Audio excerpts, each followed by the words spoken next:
We have an announcement finally on whether cell phones cause cancer. It's something that could affect all of us and our children. Scientists from the World Health Organization have been reviewing studies for the last week or so. I want to bring in our senior medical correspondent, Elizabeth Cohen, who joins us live with the findings. Essentially, what did they find? The World Health Organization says that the radiation from mobile devices like cell phones is a possible carcinogen to humans.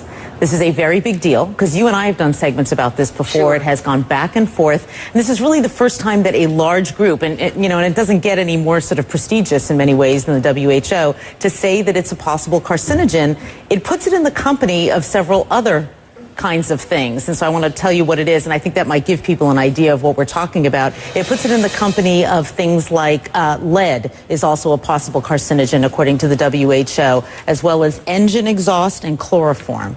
So that sort of gives you an idea of the kind of risk that we're talking about here. So I can't help but ask, I mean, should we be alarmed? Should we be freaking out over this information? You know what? I really hope that people who are listening to me are not freaked out. For two reasons. One, they won't do the right thing, and we'll talk about what the right thing is in a minute. And two, they'll panic, and that's kind of silly because all these years we've been on cell phones and holding them to our heads, which is what we're talking about as being bad. That's done. You can't do anything about that. And if you're on the phone right now, you don't need to drop it. You know, it's not that kind of a carcinogen. It's a kind of a carcinogen, or allegedly, possibly, that would build up over time. One phone call, doctors tell me, is not going to give you cancer. So what should we be doing? With this new information, what on earth should we be doing now? We are so lucky that there is something that we can do, because a lot of medical problems we can't, but we're lucky that there is something, and I am holding it in my hands right now. You use a device to keep that phone away from your head. Okay, I'm going to make it very simple.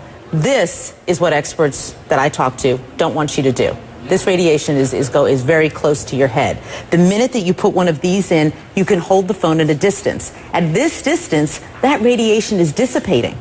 It's not going to affect you very much, if at all. Hold it away from your head, which means using a wired piece like this or a Bluetooth, or put it on speakerphone. Keep it away from your head. That's the bottom line, and it's really easy to do. I mean, I can count on one hand the number of times in the past year that I have spoken on the phone like this. I just don't do it. I'm going to change my habits.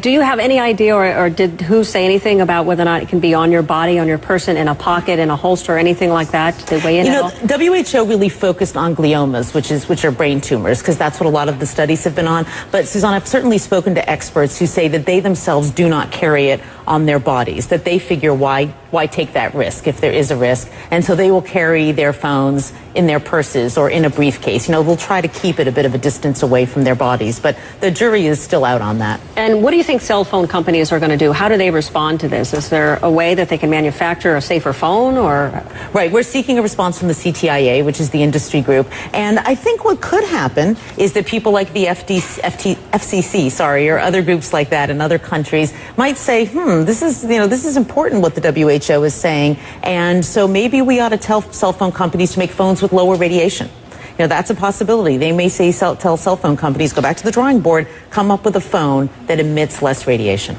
So bottom line, for those who are watching and who've wondered about whether or not this causes cancer, right, it's all about keeping it away from your head. Right. The WHO says possibly. So experts I've talked to say, why in the world would you take the risk? Keep it away from your head by using some kind of an earpiece. All right, Elizabeth, thank you so much. Thanks. It's something a lot of people have been asking and wondering, and clearly we have something that is rather conclusive from a very prestigious organization. It is a big deal. It is. It is. All right. Thank you, Elizabeth. Thanks.